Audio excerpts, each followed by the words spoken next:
Hello everyone, അസ്സലാമു അലൈക്കും. Welcome to my channel. ഇന്ന് ഞാനൊരു നല്ല തിക്ക് ക്രീമി ആൻഡ് ടേസ്റ്റി ആയിട്ടുള്ളൊരു മഷ്റൂം ചിക്കൻ സൂപ്പ് ഉണ്ടാക്കാൻ കേട്ടോ. ചെറുതായി മുറിച്ച 2 കപ്പ് മഷ്റൂമും അതുപോലെ ഒരു ചിക്കൻ്റെ പകുതി ഭാഗം ബ്രസ്റ്റും, ഒരു 200-250 ഗ്രാം ഉണ്ടായിരിക്കും കേട്ടോ അത്. പിന്നെ 3 വെളുത്തുള്ളിയുടെ അല്ലി എടുക്കാം. എത്ര വേണം ചിക്കനും മഷ്റൂം എന്നുള്ളത് നിങ്ങളുടെ ഓപ്ഷൻ. ഈ വെളുത്തുള്ളിയും ചെറുതായിട്ട് കൊത്തി അരിഞ്ഞ് കൊടുക്കാം.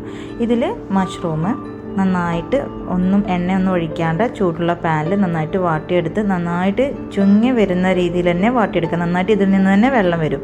കുറച്ച് നേരം അടച്ചു വെച്ചും വേവിക്കാം. നന്നായി വഴറ്റി കഴിഞ്ഞാൽ ഇതിലോട്ട് 1 ടേബിൾ സ്പൂൺ ഓയിൽ ചേർത്ത് കൊടുക്കാം. എന്നിട്ട് ഒന്നും കൂടി ഇളക്കി കൊടുക്കാം.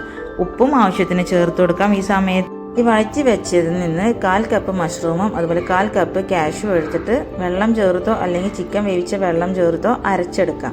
പാൻ ചൂടാക്കി 1 ടേബിൾ സ്പൂൺ ബട്ടറും 1 ടേബിൾ സ്പൂൺ ഗാർലിക്കും ഇട്ട് കൊടുത്തു. ഈ സമയം തന്നെ ഞാൻ ചിക്കൻ വേവിച്ച വെള്ളം ചേർത്ത് മറ്റേത് അരച്ചെടുത്തു കേട്ടോ, പേസ്റ്റ് ആക്കി വെച്ചിട്ടുണ്ട്. ഇതിലോട്ടാണ് ഇനി ഞാൻ ചിക്കൻ ഇട്ട് കൊടുക്കുന്നത്. ഗാർലിക്ക് നന്നായിട്ടൊന്ന് ലൈറ്റ് ബ്രൗൺ കളർ ആകുമ്പോഴാണ് ഇട്ട് കൊടുക്കുന്നത്. ഗാർലിക്കിൻ്റെ ഫ്ലേവർ നല്ല ഇഷ്ടമാണെങ്കിൽ കുറച്ചുകൂടി കൂടുതൽ ചേർത്ത് കൊടുക്കാം, അല്ലെങ്കിൽ എമൗണ്ട് കുറയ്ക്കുകയും ചെയ്യാം. ഉപ്പും ചേർത്ത് കൊടുക്കാം. കുരുമുളക് പൊടി 1 ടീസ്പൂൺ ചേർത്ത് കൊടുക്കാം. നന്നായിട്ട് ഇളക്കി കൊടുക്കുക. ചിക്കൻ വേഗം വേവും, കാരണം ബ്രസ്റ്റ് പീസാണ് ഞാനിവിടെ എടുത്തിട്ടുള്ളത്. ആ സമയം തന്നെ നമ്മുടെ ഈ ചിക്കൻ വെന്ത് കഴിഞ്ഞാൽ മഷ്റൂം ചേർത്ത് കൊടുത്തു. ചിക്കൻ വേവിച്ച വെള്ളം, സ്റ്റോക്ക് ഉണ്ടെങ്കിൽ സ്റ്റോക്ക് ചേർക്കാം, പച്ചവെള്ളമാണെങ്കിൽ പച്ചവെള്ളം ചേർത്ത് കൊടുക്കാം. എൻ്റെ കയ്യിൽ വേവിച്ച വെള്ളമുണ്ട്, അത് ചേർത്തു. കാഷ്യൂ പേസ്റ്റും അതുപോലെ മഷ്റൂമും അരച്ച് ചേർത്തിട്ടുള്ള ഇത് യൂസ് ചെയ്യുന്നത് തിക്കൻ ആവാനും ക്രീമി ആവാനാണ്.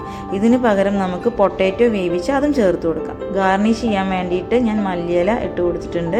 എരിവ് കൂടുതൽ വേണമെന്നുണ്ടെങ്കിൽ പച്ചമുളക് ചേർത്ത് കൊടുക്കാം. ഇത് ഭയങ്കര ടേസ്റ്റിയാണ്, നല്ല ഫില്ലിംഗ് ആയിട്ടുള്ള ഒരു സൂപ്പാണ് കേട്ടോ. ഈ സൂപ്പ് ചൂടാറിയാൽ നന്നായിട്ട് തിക്കനാവും. ഇത് ചൂടോടെ കഴിക്കാൻ ഭയങ്കര ടേസ്റ്റാണ്. ഇത് നമുക്കൊരു ഡിന്നറായിട്ടൊക്കെ നമുക്ക് സെർവ് ചെയ്യാം കേട്ടോ. ഈ വീഡിയോ ഇഷ്ടമായിട്ടുണ്ടെങ്കിൽ ചാനൽ ലൈക്ക് ചെയ്യുക, ഷെയർ ചെയ്യുക, സബ്സ്ക്രൈബ് ചെയ്യുക. അസ്സലാമു അലൈക്കും.